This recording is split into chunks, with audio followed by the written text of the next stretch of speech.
Hey guys, what's up? Today's podcast is brought to you by Audible. Get a free audiobook download and 30-day free trial at audibletrial.com/eggs show. That's EGGSSHOW. Audible has more than 180,000 titles to choose from for your iPhone, Android, Kindle, or just about any device you can imagine. As Eggs listeners, you can download a free audiobook today by visiting audibletrial.com/eggs show. Hi guys, it's Matt with Solarman Solutions, and this is your Marketing Minute. Happy New Year! I hope you had a great holiday season. Let's talk about the holidays. Did you know it's believed after this holiday season that 50% of all Americans now own a smart speaker? That includes things like Amazon Alexa, Google Home, and other products. So how should this affect your marketing strategy going forward? Well, I believe that if we're searching for something, we're looking to buy a product, we're looking for a local service, we're not going to want to listen to long lists of services and offers. What we're going to want to do is go with what's mentioned first. And I believe that's always advertising. And so I believe you're going to want to look in the new year into investing into these platforms. And what I can tell you about these smart speakers is a lot of them use Google for advertising, and a lot of them use Yelp for their reviews. And so my tip for you to do some further digging and see if it's worth the investment for your business is look into advertising on those platforms. All right, guys, I hope you found that to be a profitable tip. Have a great year. I'll see you in a little bit.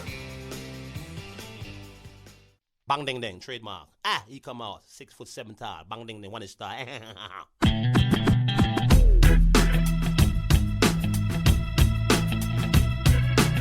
ding ding dong ding dong ding dong ding dong ding dong ding. This is a perfect day. Woke up to the sound of the garbage truck again. Upstairs neighbor's toilet's leaking on my head.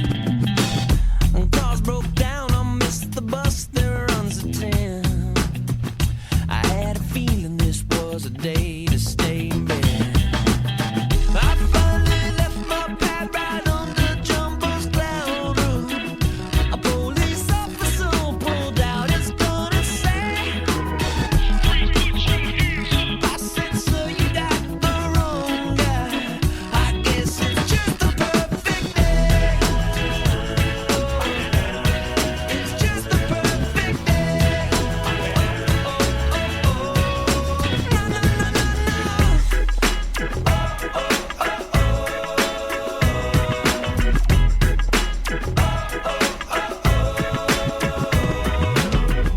Hey everybody, welcome to the show and another exciting week here at Eggs. This week we have a exciting guest. His name's Frank Cottle. He's a timeless futurist with primary expertise on the future of work, which for anybody who listens to this show know that's kind of a hot topic around here. He's founder and CEO of Alliance Virtual Offices. He's a really experienced business leader and an engaging speaker who will appeal to listeners of all ages and backgrounds from Gen Z to boomers all over the globe. From his home and sometimes his co-working center in Southern California, Frank will offer enlightening insights and on a huge range of topics, including investment banking, finance, commercial real estate, workplace technology, and most importantly, the future of work and co-working. He's also a bit of a pro in windsurfing and cycling and some other fun things, so maybe we'll get into that a little bit. Anyway, he's here with us. He's happy to share his visionary insights and experiences to help listeners explore fresh perspectives on business, lifestyle, and new ways of working. Everyone, welcome to the show, our guest, Frank Cottle. Hey Frank, how's it going? Hey, just fine. Thank you very much for allowing me to address your audience. No, thank you for making the time to come on. We really appreciate it. My pleasure. So, I'm sure you get this on every interview you do, but give us a little bit of backstory. I heard you kind of got out of college and went into commercial diving and sailing yachts and fun stuff like that. Yeah, I was lucky when I started my career. I started really working my way through college as a commercial diver and did some interesting work as a contractor to one of our U.S. federal agencies during the Vietnam War era. Okay. So I think they just call that interesting work, and we leave it at that. You could tell us, but you'd have to kill us. No. We'd have to kidnap you, and that's actually more fun. And then when I got married in the very early 70s, in 1971, my wife and I decided that wasn't a good career choice. And so I started racing yachts, and it seemed to work out well with my love of the ocean. I've lived on the ocean all my life, and so it was a natural thing for me to do. Do you follow the America's Cup at all? Yes, as a matter of fact, I worked with Bill Ficker on the Intrepid series, and also was on the Stars and Stripes team. So running the business manager for the America's Cup. Okay, do you know Dallas Wilcott? He does no, I don't. He does the carbon fiber work on the 2017 one that flipped. Oh, okay. Okay, well, that was before my era. I come from the old 12-meter era. Oh, okay. I don't go far. I got in. My buddy, he's a friend from Anacortes, Washington, and he got into doing carbon fiber work and ended up working on the World's Cup and working for Oracle and that amazing comeback race.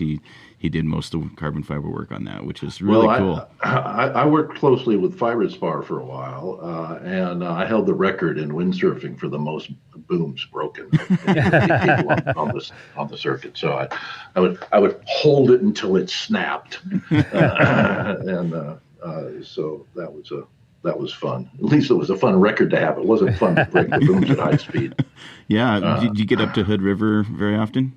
Not very often. Honestly, I don't like the gorge. Okay. The sailing's great and the water's great, but I feel I'm an ocean guy.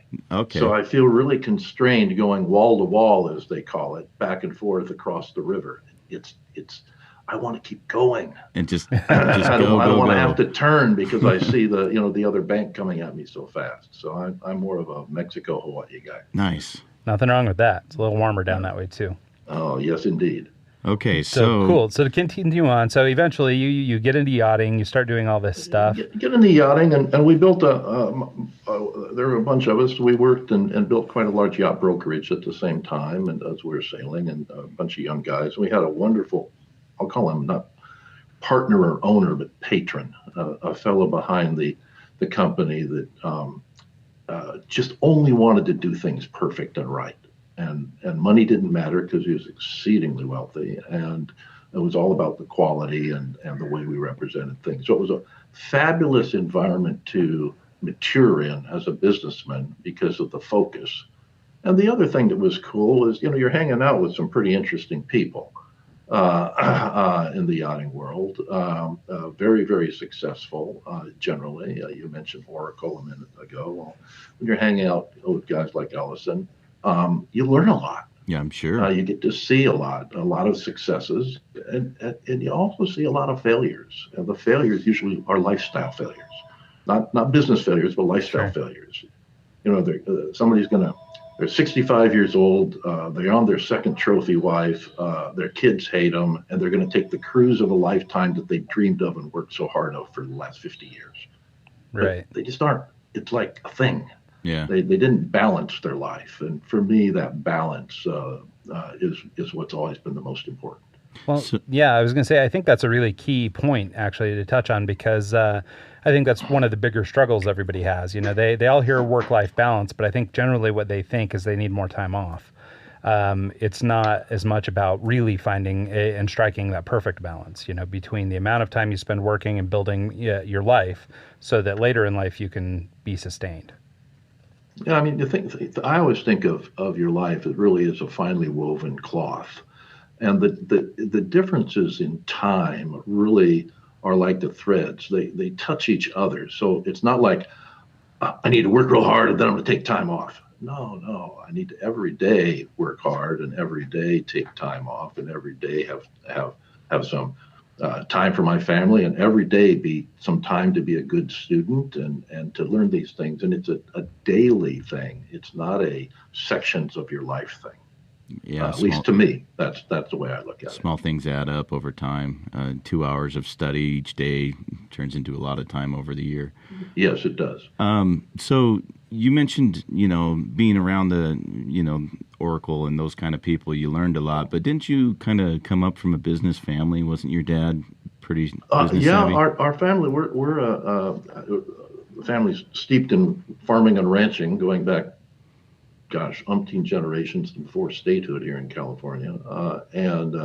My father was primarily in the food production and distribution end of that. We still had some farms and ranches when he was around. So I grew up in an entrepreneurial family with a serial entrepreneur dad who had built a number of companies quite successfully. And so when it came time for me to create a career, the concept of working for someone else instead of with someone else or with a team or on my own, which I've always kind of been sort of a lone wolf.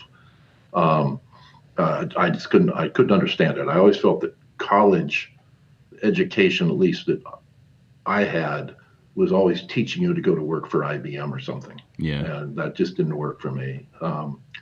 For me, college was a time when you have to learn how to make decisions. And if you can do that one thing, learn how to make decisions well, then your time spent in school was well worthwhile. No, you shared a story on another podcast that I checked out yesterday about your dad and commodities and Ship It. Can you talk about that? We're in the food production distribution business, and we had cold storage facilities in Los Angeles, amongst other things. And my dad would speculate in the commodities market primarily with fresh foods or frozen foods, fryers, roasters, pork bellies, things of that nature. And whenever he would go one way in the market, he'd buy something short. Well, then if it turned long, he would just say, ship it.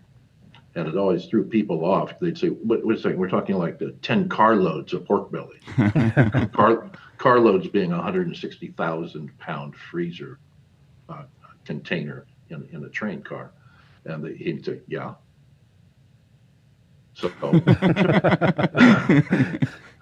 and then he'd just sit on it until the market turned again. And then he'd sell it himself. Then he'd sell it himself, right. And we were fortunate in that we had large institutional customers for the company, the school systems, prison systems, U.S. Army, big tour cruise lines and things of that nature. So the volume, it was a low margin, but high volume business. There you go. And we worked in, quarter of a cent, half cent a pound increments for margin sometimes. Oh, wow. But in the millions of pounds. So it works out. Yeah. Cool. Well, so let's get back to your story a little bit and just talk about the move from yachting and all this fun entrepreneurial stuff that you were doing and all the lessons you learned. And kind of you began to transition into this world of executive offices and things like that. Can you just talk about kind of that move? Because they don't seem super related outside of just being entrepreneurial. Well, actually, when I was in the yachting business, I'm here from Newport Beach, and a lot of people in Newport Beach at the time, a lot of my clients were in residential and commercial real estate development. And I looked at that business, and we started actually in the mid-'70s in residential apartment buildings. Buying apartments, refurbishing the complexes, and then sitting on them and flipping them, really. Okay. And spinning up into larger projects and larger projects. And I found, honestly, that I didn't like that business. It was too management intensive on little things. It was really kind of painful. Even though we were fairly large and had a management company and everything, I wasn't out necessarily fixing toilets or anything like that, but it was a pretty good business. And I just decided to move over to the commercial side as an investment, and then got intrigued with the concepts of shared workspace, executive suites, land banking, things of that nature, and decided that I had sailed and hung out on the yachting scene long enough, and that it was time for me, as my dad said, it was time for me to put my long pants on. which was kind of interesting considering at the time we had the largest yacht brokerage in the world. Right. So that was pretty long pants business. Yeah, I guess so. I mean, that seems like pretty long pants to me. But for him, it was nope. You're still playing on boats. Right. So we started in call it 1980 with a land banking theory of buying property, buying a piece of dirt on the edge of a large commercial development with additional entitlement, meaning if we planned to put up a 50,000 foot building, we had the right with the land to build 500,000 feet. Wow. And the key to that kind of a theory is always, well, how do you afford to buy the land, hold on to it for the 6 or 8 or 10 years that it takes for the location to mature to where it's time to build a larger building on it? And we discovered these funny little things called executive suites, which back in the late 70s, early 80s were brand new. And we determined that we could generate the most amount of revenue with the smallest amount of bricks and mortar to sit on the biggest piece of land with the greatest entitlement that we could hold for 10 years by building buildings that had executive suites. We're focused on executive suites. Okay. So between 1980 and 1990, we built a portfolio across California, Arizona, and Texas of those kind of buildings. So didn't you do something like you would build one every 110 days and then you'd flip it, and you did that for 10 years? Yes, for 10 years we did it, but we didn't flip the buildings real quick. We held on to the buildings as long as possible and really sold the portfolio at the end of the 10-year period. Okay. We were going through quite a development phase, and it was quite interesting. And it was also quite exhausting, because we built across California, Arizona, and Texas. So there was a lot of moving parts there. Sure. Yeah, no, that's pretty cool though. And, I mean, based on the time frame you're talking about, I think that was a pretty innovative thing to be doing. It's becoming more and more commonplace, this idea of co-working and renting an executive suite and things like that. But I mean, it really seems like you're on the cutting edge of that kind of idea. Well, actually, at times the bleeding edge, I think. Yeah. The cutting edge is always a little bit bloody, and we learned a lot. We made some terrible mistakes in our first 4 or 5 years. We way overdeveloped the properties, particularly in terms of technology. I'm looking at your guys' video images, and I'll ask you, where were you in 1980? Right. It's just a bouncing baby boy in 1980. Yeah, in 1980, PCs didn't exist. Okay. Yeah, no, it's interesting how far things have come. In our centers, we put together in the first year a joint venture with Bell Labs to basically have the first business facility that simultaneously transmitted both voice and data over 4-pair twisted cable. We built a custom, what was called then a MUX box, which was what you'd call today a router, that joined voice and data, and we put in big digital switches and big mini computers, and we put touchscreen terminals on every desk that was interconnected with the central service core. So things that were way beyond people's understanding of even how to use. Yeah. We were the first commercial installation of ISDN in a joint venture with GTE, their smart part concepts. So we've always pushed technology as part of our business model, and sometimes way too far in advance where we had to explain to everyone, hey, look, this is how it really works. I mean, people were using telexes back then. and here we had touchscreen technologies and that's voice and data. I mean, it really is, how amazing things are. I mean, nowadays when you're looking for co-working space, like great Wi-Fi is about all anybody will promise you. But from just the the little laptop computer, like in our case, we're running multiple cameras, multiple audio setups. We're running all this stuff off of just a couple little machines. We've got 10 times the technology packed into this laptop. Yet you guys were doing this, 30 years ago. 40 years ago. 40 years ago, I guess. 40 years yeah, that's ago. right. I turned 39 next month, so yeah, no, I'm acutely aware. So you were just a twinkle in your parents' eye at that yes, time. but acutely aware of 40 years ago, all of a sudden. But it was really fun, and always being on this leading edge of the combination of technology and developing the concepts. Today, our industry combines people, place, and technology, sprinkles in the concept of community, and delivers the entire bundled package with a highly flexible service agreement. And if you look at what all businesses need today, it'd be easy to say all businesses need clients, all businesses need access to capital, growth, and sustenance, and all businesses need flexibility because of the various economic cycles that we go through year after year, decade after decade. And so by bringing flexibility to the workplace very early on and combining it with the things that in a bundled package that all businesses have to have, but most small businesses in particular aren't prepared to manage people. That's a good example. I don't see any clerical, secretarial, administrative support sitting around you guys. No. No. Okay. We could use some, it's painful. but we don't have it. It's painful. Hiring, firing, interviewing, maintaining, worrying about sick leave, vacations, benefits. These things take a lot away from the entrepreneurs to focus on their core business. Yeah, no, it's true. I mean, to that point, like right now we're in the process of trying to hire like a personal assistant, executive assistant for my ad agency. And the amount of time and resources I'm having to spend just trying to find the right candidate versus, what I should be doing, in terms of business, new business or whatever. It's amazing. And, we're just a smallish firm, so we don't do a ton of hiring. And so we're not like pros at it. It's a little here, a little there.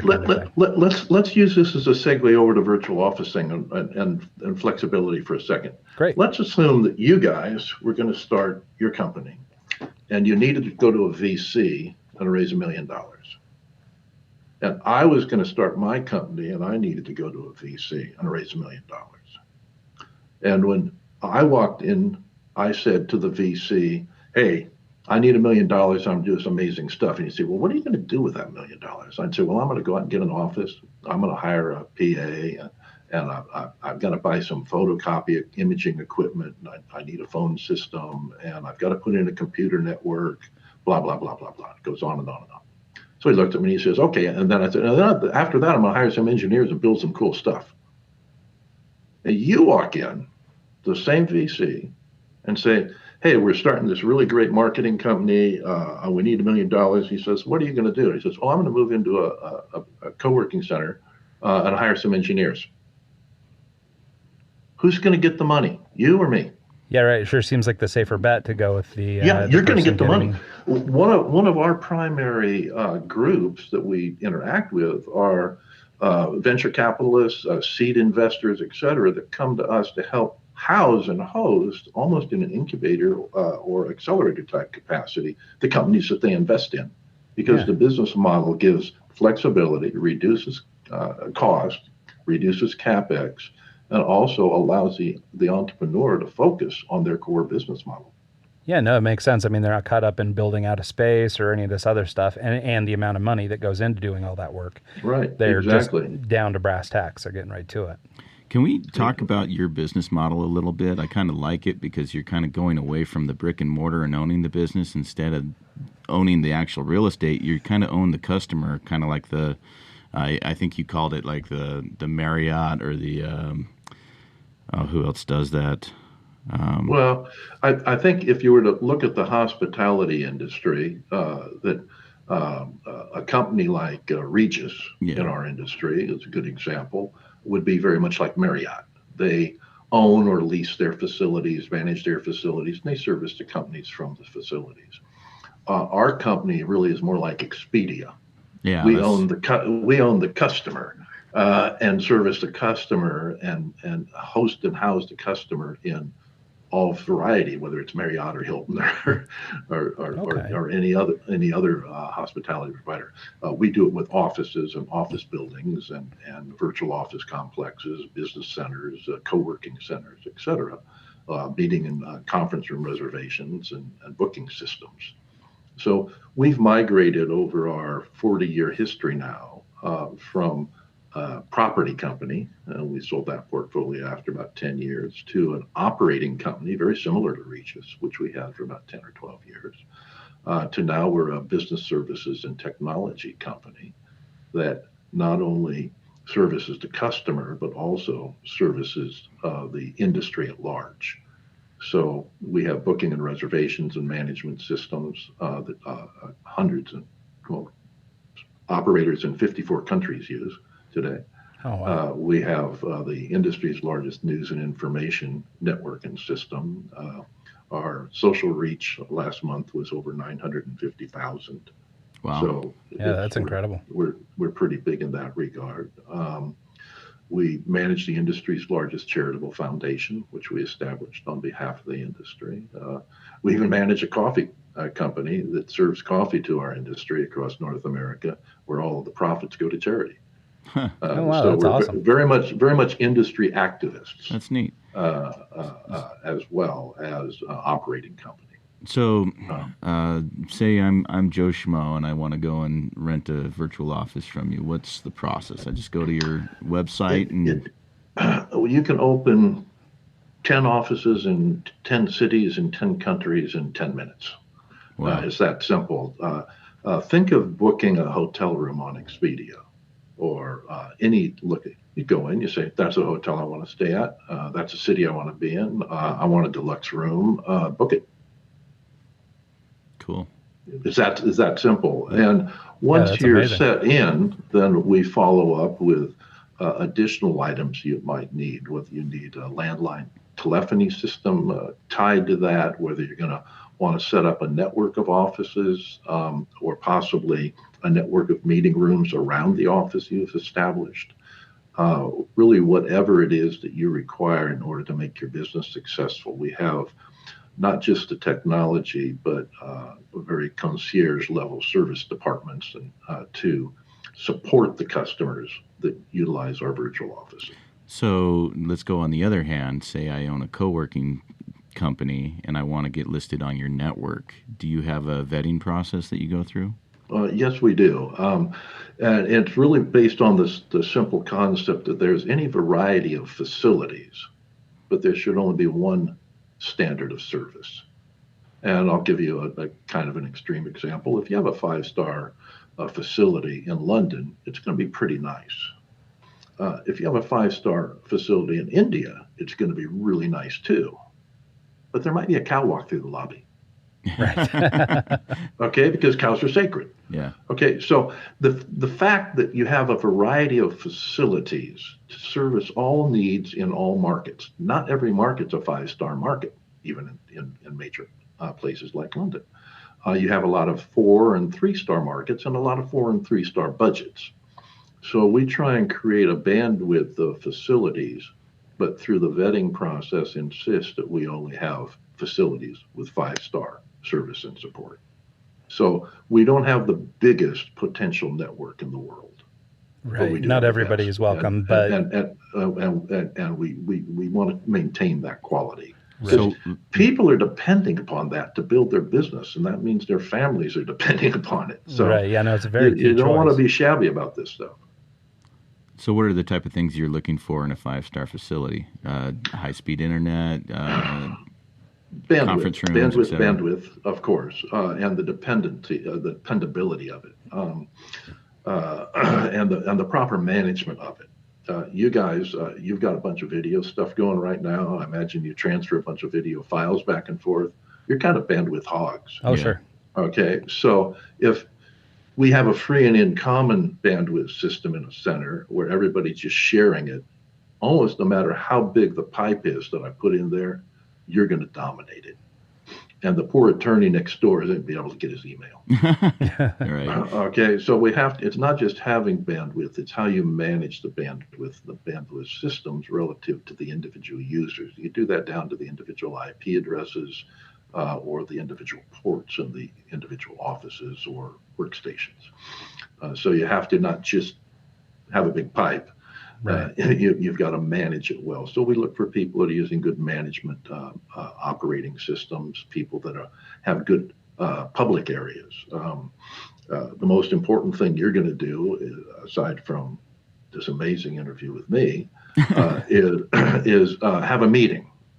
So we want to make sure that the meeting facilities are good and that the AV facilities are good in the meeting rooms and that the guests that come in have access to that bandwidth too. and how the guests are treated. Because we're not here necessarily just to make you happy, but we're here to make your customers happy How important so that are you succeed. how important are aesthetics to you? Do you think the spit polish and then just the extra steps are important, or is it more just functionality in your opinion? Um, Cleanliness is the most important part of spit and polish, so to speak, when it comes to aesthetic standards. You can have a very simple center design-wise, just like a very simple restaurant design-wise. But if it's spotless clean and the service is good, then you're going to be happy there. You saw it when you bought it, you know what you were paying for, and it's spotless clean. If you go into a really cool center that's great design and imagine this and that, but the receptionist is kind of surly and the restroom's dirty. I don't care what the design is or how much it costs. It's not good. Yeah. Yeah, It's just not good. So your spit and polish isn't about the most expensive materials, but it's really about the care, the customer care, and that starts with smiles and cleanliness, really. that makes sense. Well, hey, let's take kind of a half step back. And so, as we've sort of discovered through this conversation, we noticed that, you guys, your consortium of yourself and other entrepreneurs that you're surrounded by, were really on the cutting edge and a little bit ahead, or the bleeding edge, as we talked about, on sort of this whole co-working movement. For people, and it seems funny to us because so our podcast studio is actually located inside a co-working space, who we partnered with to build out this studio. And I personally, in my business, forewent having a brick and mortar office when we moved to Utah 6 years ago, and now work exclusively out of different co-working spaces. So I'm really, really familiar to this. And I just got back from Los Angeles last week, and I work out of one downtown, and same kind of thing. I use these spaces all over the place, and. But I wonder if you could talk a little bit. It seems so funny that people wouldn't have a good understanding of it already. But can we talk about sort of the future of business? We talked about in trying to get venture capital, why people might choose co-working or an option like using Alliance to make that choice. But could we talk a little bit about sort of the future of business and how you think that maybe brick and mortar is going to start sloughing off and people might start to embrace co-working more and more, for reasons we've discussed and others? Well, I think first we'll define the industry a little bit and then move it forward. As I said a minute earlier, our industry consists of all providers that combine people, place, and technology, and add community as a concept to that on a highly flexible service agreement, and that they're all bundled together. So that's the first step. And within our industry, there are different brands or models, you could say. There's a classic business center brand. We mentioned Regis a minute ago. They have a brand promise of professional image and services. Co-working centers, such as you're in today, probably has a brand promise that says, for you, business growth through a collaborative community, combined with that people, place, and technology. Mm-hmm. An incubator adds mentoring to either a business or a co-working center. An accelerator adds access to capital to an incubator. Today, we're seeing logistics centers, media centers, culinary centers, all variety of structures around this people, place, technology, community concept. So that's what our industry is. And the migration of that today is being fed with a tremendous growth of our industry. It's fed by the migration and changes in hiring and employment structures globally, which are driven a lot by technology and mobility in technology. I mentioned when we first started out, we used big digital switches, mini computers, all tied to cables. Today, you have more power in your smartphone than we had back then. Yeah, isn't it crazy? So mobility is tremendous. In fact, there's 1.8, as of the end of last year, there's 1.8 billion mobile workers globally. And that's defined by people that work away from their core office permanently 2 or more days a week. So the migration is huge there. And the other migration that's huge is contracting. If you were to take your favorite big company, you mentioned Oracle, so let's go with Oracle. Oracle, 5 or 10 years ago, put out their annual report and they said we made a whole bunch of revenue, made a whole bunch of profit. And we had 500,000 employees worldwide. Okay. Today, when you see the same annual report, they'd say, well, we made a whole bunch of revenue and a whole bunch of profit. We have a workforce of 500,000. So Because of those 500,000 people, a third of them are now contractors. yeah, And so the big migration isn't just to contracting, but it's to the alignment in business between your workforce and your balance sheet. And that comes as a result of changing your fixed asset models. So if you have a workforce of 500,000 today, with a third of them as contractors on 1 to 3 year contracts, you don't want to have 10-year, 15, 20-year leases on 30% of your space. You now want to have 1 to 3 year service agreements that match your employment model so that the negative liabilities of those long-term leases, which are really debt instruments, can drop off your balance sheet and impact the share value of your company. interesting. And when you say, well, how many people does that mean? Oh, just how many people does a global Fortune 1000 employ? Staggering. Yeah. Okay. Let's take a third of them and move them into our industry tomorrow. Yeah. Okay. Yeah, I'm that'd be excited great. about that one. But that's what's happening all over the world. Then you go with the other thing right now. What was in the news here in the U.S. today? That our Congress is not going to shut down because they're going to agree on some budget issues. Okay. So isn't that wonderful? But what budget for government is a 1 year thing. And yet buildings and leases for government averages around 12 to 15 years. So if government can get to our model, which they're migrating to every way they can, of having their lease liabilities match their budget structures, that's really have a huge impact on our national debt.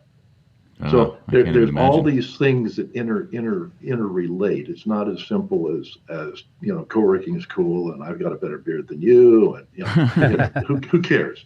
What matters is the underlying structure of the economics that are driving it, and it's flexibility in the workplace required to change the balance sheets of companies to enhance the shareholder value.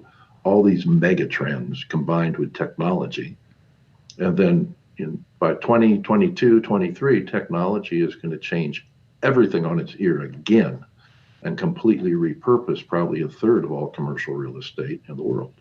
That's crazy. And we just see this happening, and it's happening as a result of issues around Gen Z that we see coming up, and some of the major technology companies that are actually in the gaming industry.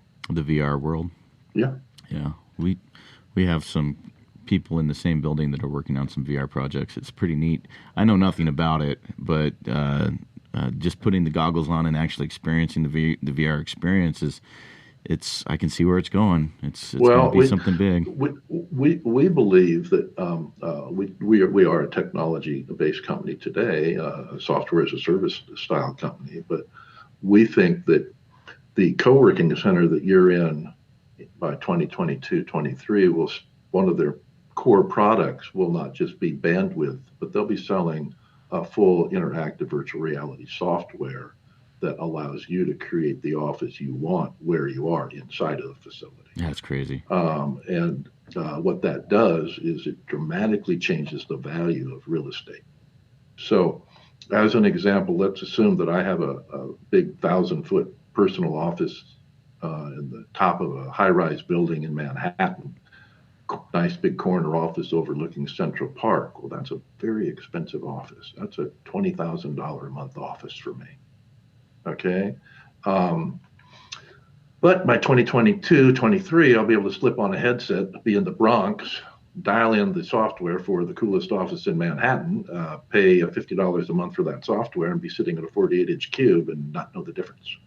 So what's that going to do to the value of the office overlooking the park in Manhattan? It's going to change it And that change in the value due to technology, which will all be driven by Gen Z, who's used to gaming with headsets, and all the gaming companies that are trying to extend the time life cycle of their customers that are growing up away from games to other products that will take advantage of the same rendering technologies that they use in gaming. So all of this is occurring right now. And so as you go into the cities, the change of commercial space, the value of commercial space will change radically, which means you'll have more mixed use in these buildings. So the ability to increase housing and lower housing costs, and also have higher density, which will reduce transportation issues, et cetera. That's crazy. Yeah, interesting. Hey, I wonder if you could talk a little bit about, so you mentioned, basically you guys had invested in a bunch of property, sold off that portfolio, and then began developing this version or this iteration of the co-working, where now you're more of a SaaS company. All I hear from a lot of people anyway is that, real estate investment is the thing and everybody needs to be owning property. But it sounds like you purposefully took a step out of that world. And I guess, the overhead's much higher and things like that. Like I can think of net pros versus cons of doing that. But I wondered if you would talk a little bit about that move. Like, how come you decided it was, more valuable, more profitable, more whatever, to do business in the way you're doing it, where you're a broker for other people's spaces versus owning them yourselves? Well, we're not a broker. Number one, we're a wholesaler. Okay. There's a big difference. Yeah, sorry, we that's a better word own for the it. customer. We actually, on a wholesale basis, are the customer to the business or co-working center. And we own the customer on our end. And so that's a major difference. Yeah, that is. I'm sorry about that. And please correct yourself. But originally we were operators, and when we owned the property, we liked the business model. But it's a very capital intensive model to build out if you're going to scale large.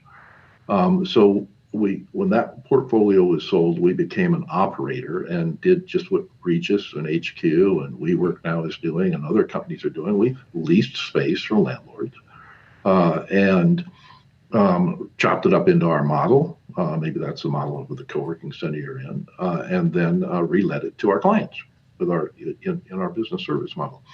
After a while, you start to look at your own balance sheet and you say, this is not as expensive as building the buildings, and we're growing a lot faster, but we still, every time we sign a lease, that's a 10-year debt instrument.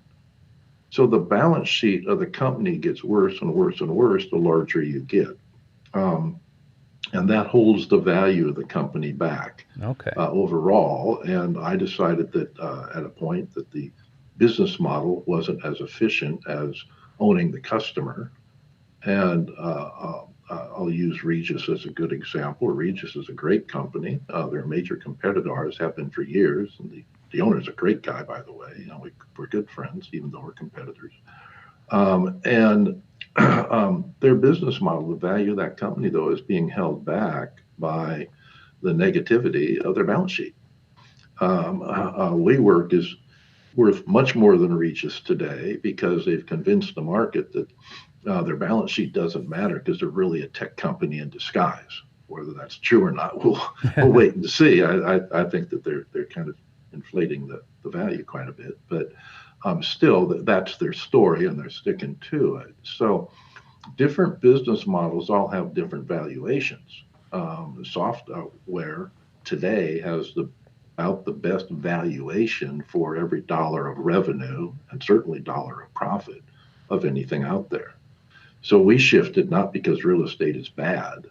The ownership of real estate is wonderful, but the leasing of real estate is bad. And it's bad because of cyclicality. Right now, since you guys have been pushing your careers, you've been on one half of one economic cycle. You basically from 2006 forward, it's been down a little bit, 2006, 2008, and then slowly creeping up and then growing nicely. You haven't been on a big downward slam the other way yet. And when that happens, all the people that have taken leases at the height of the market, WeWork as an example, are going to find that the market drops 20%. Now their leases are way overpriced. I think they're overpriced anyway, but way overpriced. Hmm. And then somebody comes in at that lower price, leases a space across the street from them, has a lower basis in operating costs, and puts them out of business. That's Right. crazy. So Yeah, that is nuts. real estate is good when you own it. It's Right. not necessarily good when you rent it. That makes sense. So in terms of like trying to scale and take your operation larger, that would have been hinging on you guys generating enough income to buy another building and things like that, and that just maybe doesn't scale as quickly as the SaaS Well, it's model. very capital intensive, and again, we felt that I'll use the valuations in our industry. A classic small co-working company is worth, if they want to sell the company, if it's got 7 years remaining on its lease so it can sustain itself in business, it's worth 3.5 to 5 times its EBITDA. It's earnings before taxes, interest, and depreciation. 3.5 to 5 times.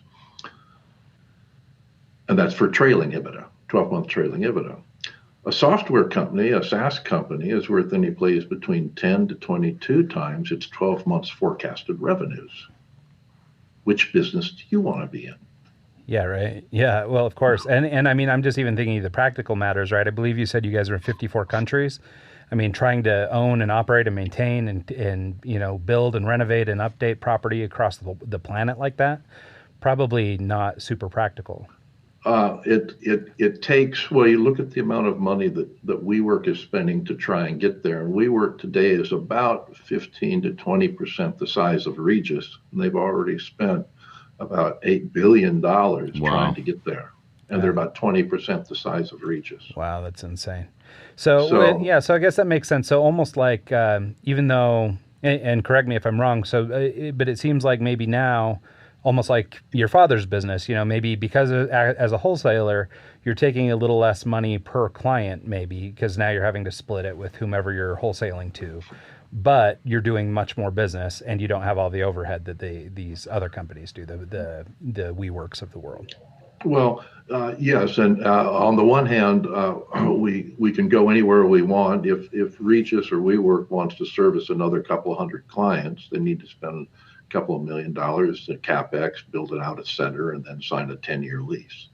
If I want to service a couple of hundred more clients, I have to pay Google about, I don't know, $5 a click, and it takes me about $350 to gain a client. And through the internet. So from a investment of capital and balance sheet perspective, actually our business is much more profitable per customer than interesting. The classic model. Much more profitable per customer, in particular because we also own our own call centers. Okay. So we own our own phone company, so to speak, behind our system, which means that's for us, that's a 65% margin business. And our core business blended is a 46% margin business globally. Wow.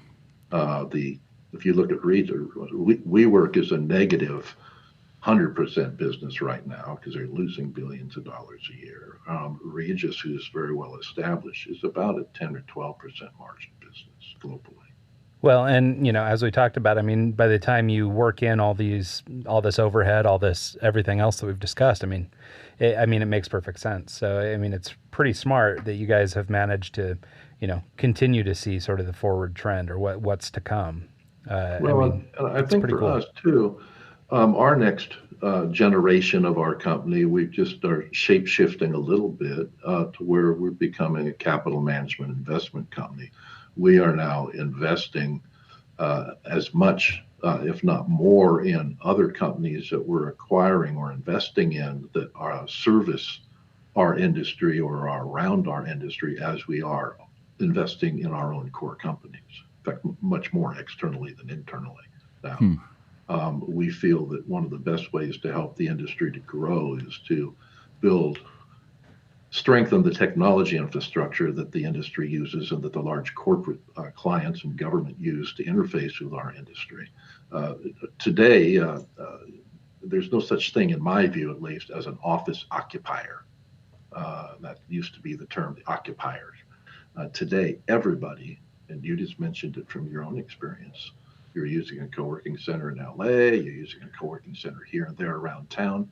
Today, to us, everybody is a traveler, not an occupier. Mm-hmm. It's just how long you're staying at that particular desk and then moving to a different desk. Or that particular Starbucks or the next one. Hopefully not Starbucks. Yeah. Well, Starbucks. That's where I came from. Was it has a lack of security. Yes. Well, that's for sure. A lack of security that's terrifying if you understand it. Well, I came from the habitual work at Starbucks for 5 hours a day and moved to another one. That's why I have all your secret files. Right, right. But it's so much better to have, the ability to come in and have an office and have, the conference room and the high-speed internet and the coffee shop around the corner is still there if I want my coffee, but I don't have to, Well, hopefully the co-working center you're using is providing all good coffee from our nonprofit. We actually might want to talk to you about that on another time. No, coffee shops are great places to meet up to somebody, to have a cup of coffee, and then go ride your bikes together. But they're very poor places to do business. They might be okay for a student to camp for a little bit, but complete lack of privacy, total disruption, problems truly around security for your internet usage, as well as internal bandwidth hacking and radio hacking and stuff. It's a pretty scary place if you understand it. Yeah. Yeah, I think that's fair, and I think a lot of people probably don't understand all that. So I think that's a key thing to understand. I think also, like for me, like I say, we have kind of a small company. We have an office here in Salt Lake. Well, our virtual office as we run around Salt Lake City. And then we also have our virtual office in Barcelona. And so we have a small team over there and then a small team over here in the States. And the amenities and all that stuff, like I said, I had brick and mortar before relocating down to Utah. And the amount of money that I save in not paying a lease every month, relative to the amount of amenities and just the quality of the materials and everything in the place that I'm at, has elevated the office I can afford or that I can, run our business out of. And it gives us a little bit of that, curb appeal, when people come into the office and we have this beautifully designed conference space that we can work in and stuff. It's much better than the sleazy old back room I had at my old office in Idaho. Well, and not only that, you have that office in Idaho and you probably had a meeting room in it and maybe a little reception spot and all that. How often was that stuff used? Yeah, almost never. But you were paying for it 24/7, 365. You're paying for it. You're paying for the cable. You're paying for the power. You're paying for all the other stuff too. You have an on-demand office, and that's really where the whole concept of executive suite started back in the 70s. It was really following the intermodal model of just-in-time inventory, saying, "Hey, I need just-in-time office space." We started that concept back in the late 90s, and our own just-in-time concept in the late 90s, but it was the predecessor for it was in the 70s, and it was the same thing, on demand. And technology has facilitated making it much easier now. So even if you had the on-demand concept, the fact that I can just pull it up on an app now is a revolution or a real boon for that type of business, because it's like Uber, right? Everything is just at the palm of your hand. Yep. And so that makes things great. Right. And like we run into, or like one of the things I really like, one of the co-workings that we work here have multiple locations, not unlike a WeWork or whatever. These guys are local, but they have a shop here in Salt Lake City, and then they have a shop just south in a town called Lehigh, which is where Adobe is building their second and third campuses, and Oracle is, and all the startup cultures down there. So as a marketer and a guy that works in digital marketing, advertising, design, all that stuff, we surround ourselves with these startups, and so that gives us me the opportunity to not only be in downtown Salt Lake, which is prime space where you want to be if you're working in Salt Lake City, but I can also zip down to Lehigh and get full exposure to all the startups and all these budding companies and things that are coming up. And I get exposure to that community strictly because of the co-working. If I just had my own brick and mortar somewhere, I wouldn't meet anybody.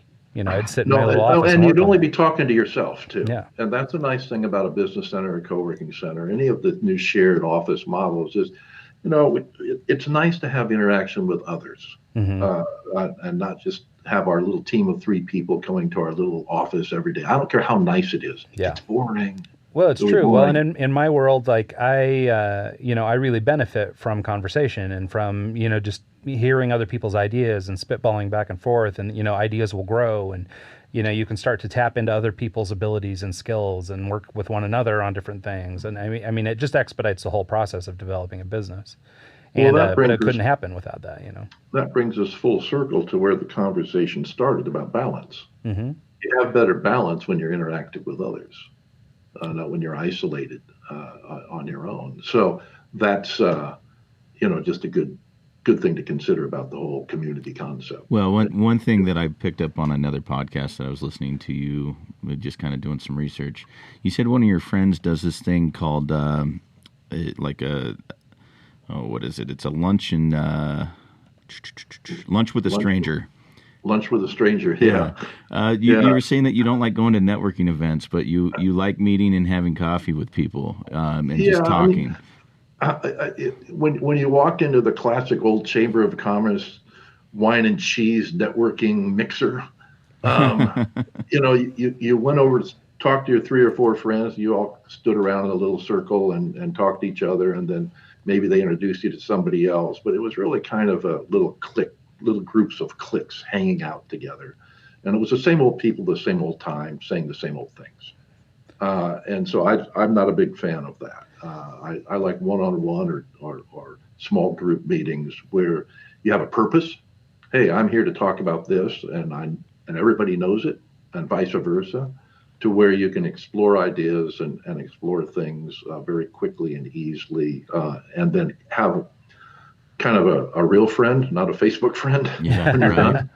And it just expands your relationship. Yeah, no, I think you're right. I've been to a number of these different mingling and, mixers and social nights and all this stuff. And, you always find the one guy that's just running around and giving everyone their business card indiscriminately, but they don't know you. They don't have any real interest. They just want to grab everybody. It's like, so that seems to me like the type of people you get at those networking events. It's hurry up and get exposed to as many people as you can, as quickly as you can. And how many of them actually call you? Yeah, well, and there's just no depth to the relationship. It's this very transactional, hi, I'm so-and-so, here's my business card, on to the next one. Where, like what you're describing, this lunch with a stranger, and I have a little experience I should talk about around that, gives you an opportunity to kind of dive deep and get to know a person and understand what they're trying to do.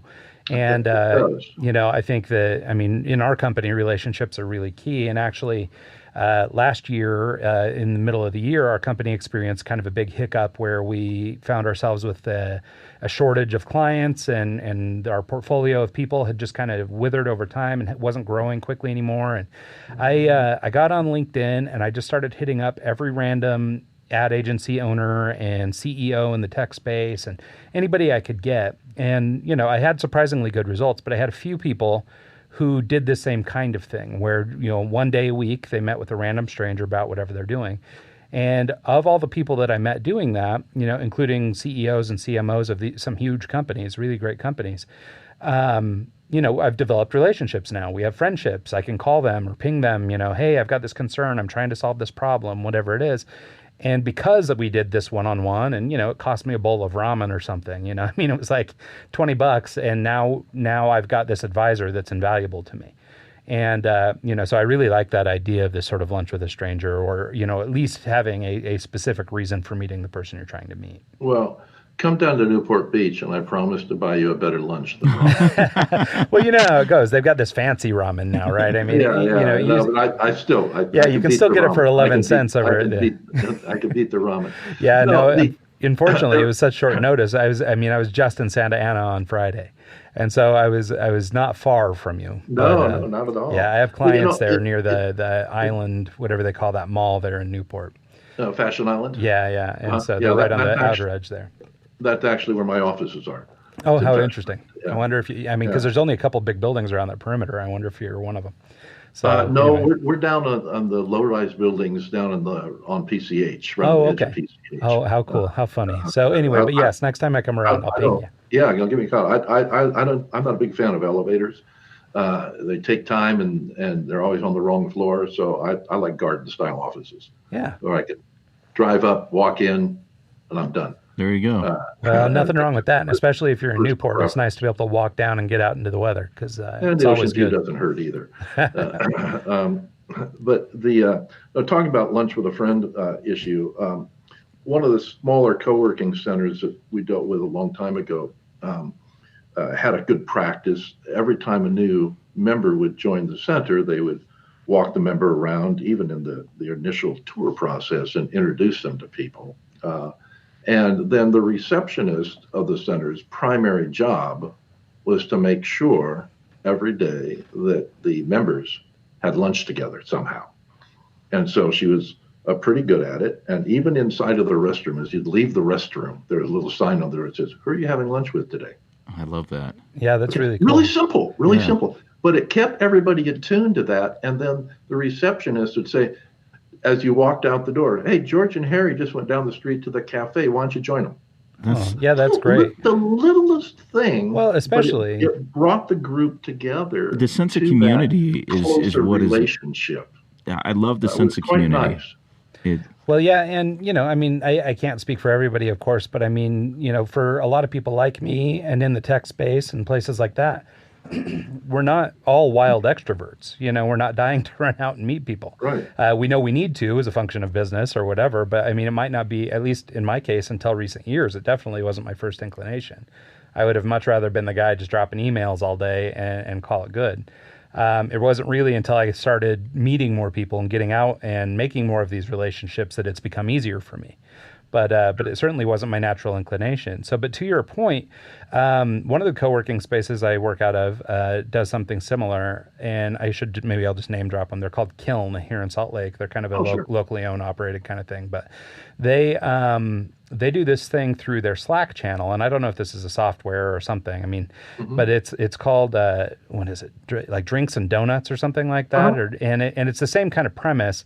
But each week you're automatically put in touch with somebody, and the idea is that you guys will meet for coffee or whatever. So speaking of your coffee business, all these shops are tied up around coffee, and so they basically, automatically just assign you somebody, and then between the two of you, you set up a time to meet.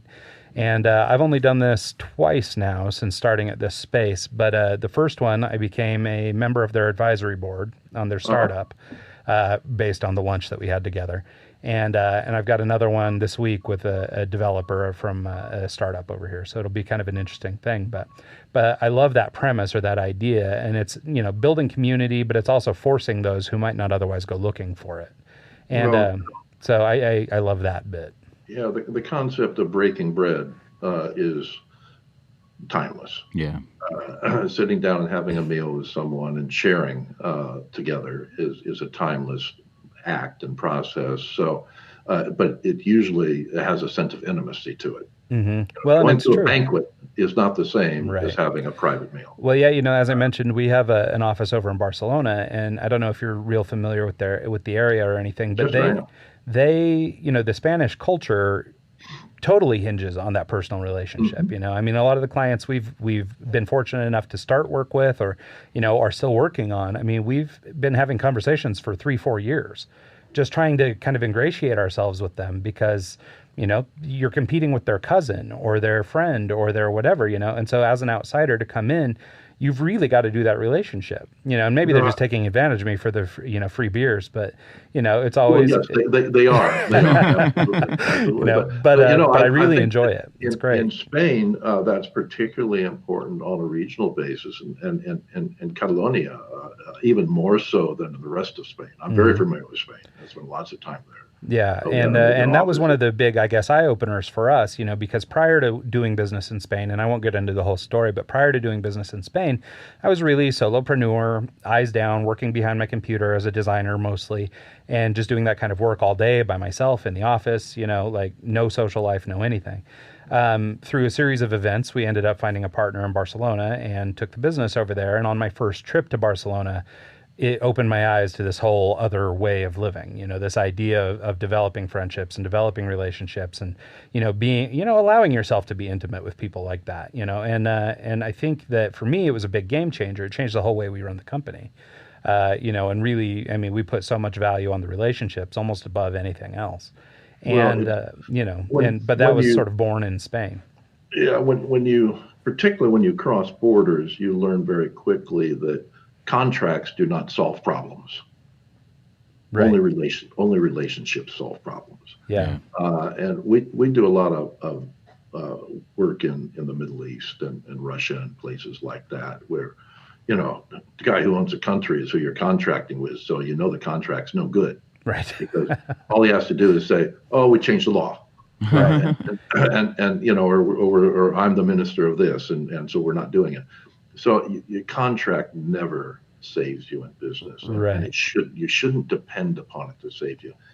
You're going to have challenges in business. You're going to have problems. Every issue is always going to have a problem, and it's your problem solving that's important, and a big percentage of that is around the relationships and the trust. Yeah, I think you're right. Yeah, I think trust right there is the key. I mean, honestly, the developing of those relationships, and what I like about it so much, and as a kid, I mean, I'm on the cusp, where half of my life I had the internet and half of it I didn't, and so I'm at least kind of on the cusp. I'm not like these kids that have only grown up on the internet, but I really find value in things like that seem a little bit old fashioned, nowadays, and even the way I started my business in the early days, we did everything online. There were years I never met clients even, people that I just strictly worked with on the internet because the internet facilitated that.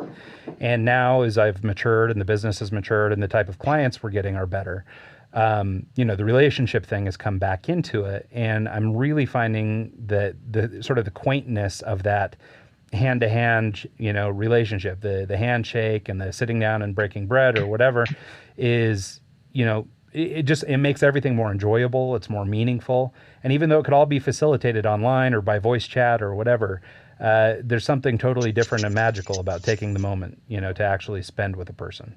No, it is. It's very, very important. And it helps you grow as much as them always. Well, yeah, and I mean, like even to your earlier point about just being surrounded by all these amazing people in the yachting business early on in your career, how influential those people were in your life, being surrounded by all these successful people who could sort of help guide your ship a little bit to stay in the yachting world. And that was I was very fortunate in that regard. That good team, good people, and having fun at the same time. Yeah, that's awesome. Doing what I loved. So that was great. Well, Frank, before we get out of here, are there any books you're reading right now or anything that we should kind of do some research on? No, I'm more of a news freak than reading somebody else's ideas about what they did 3 years ago that made them successful. Okay. I don't necessarily think it applies to today. So I'm very much a current events and a news freak. I think that the one piece of guidance I would throw out in that general regard, though, is that when people ask me about our industry or ask me about things, and you've done this, you've done that, and my position and my consideration of myself is, and my goal every day is to simply be the best student of our industry, and to spend every day an hour or two specifically in study. Reading, learning, calling someone and asking, exploring, and not looking down at my computer, but looking out at the world every day, and make that a discipline. So I don't know that a particular book or a particular following a particular news group or this or that is so important as the concept of what can I do today to learn about my industry and to be an expert at your industry, not just, I read this really cool book about this guy that was in the automotive industry and he redesigned this and he has these great theories. Well, are you in the automotive industry? Nope. No. Right. Okay, well, good for you. Now let's read about your industry.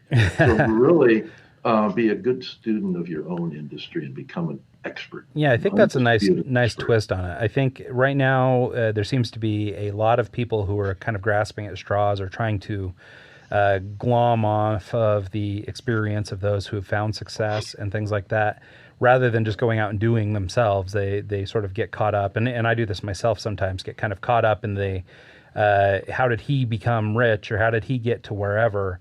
And I want that for myself, but all I can do is read his book, when really what I ought to be doing is working, or like you're saying, study your business, study your industry. Right. And I like that idea, the concept of becoming the student. I think that's wise. One thing that's key too is actually knowing what you want to do and having a goal and working in that direction versus jumping around and not knowing what you're working on. So, and also I think, the first obligation or the first step in being a leader is simply to lead. True. It's simply to do it. And the second most important step is to look back over your shoulder and make sure there's people following.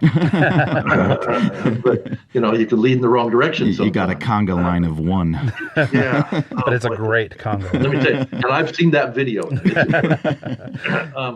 No, it really people. This is my own opinion. Make things way too complicated. Life is pretty simple. You get up, you do what you want to do all day long. Hopefully, well, my dad explained it to me. We were talking a long time ago when I was a kid, and he was explaining life to me. I'm about 16 years old, and he says, and life is like when everybody was a caveman. During the day, you went out, you hunted, and you killed a mastodon or two, and maybe you picked some berries, and you brought the stuff back. He said, but at night, when you sat around the fire and you sung, and you put art on the walls of the cave, that's life. Yeah. It's some of my, and so it's that balance that's important. Some of my fondest memories are dropping a crab pot in the Puget Sound and having a few beers with friends, and you just can't relive those moments if if you haven't experienced that and had that kind of relationship with people, you don't know what you're missing. Yeah. And I think what it's all about. Yeah, and just to kind of put that point to bed, I think the idea of being the leader and actually being the one who's helping to steer the industry, much like it sounds like you've been able to accomplish in your businesses, really just goes to that point of just get out there and lead and stop looking for the answers everywhere else. Find your way.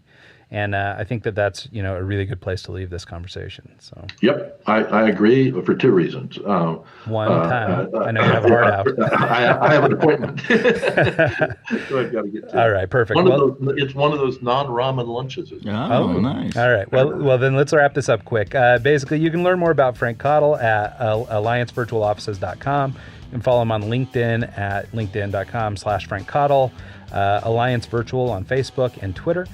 And, of course, we'll publish all those notes on the show here. So thanks so much for your time, Frank. Really appreciate you. I am going to take you up on that lunch next time in California, so be ready for that. I'm ready for that anytime. All right, sounds you might good. have a stranger tagging along with you. Yeah, be careful. Well, I've heard that there are strangers that tag along with them often. It's true, but it's that conga line, I'm working on the conga line. So cool. Well, thanks so much, Frank. Have a great day, and we'll talk to everybody. Thanks for tuning in on the live stream and everything, and we'll see everybody next week. Perfect. Take care. All right.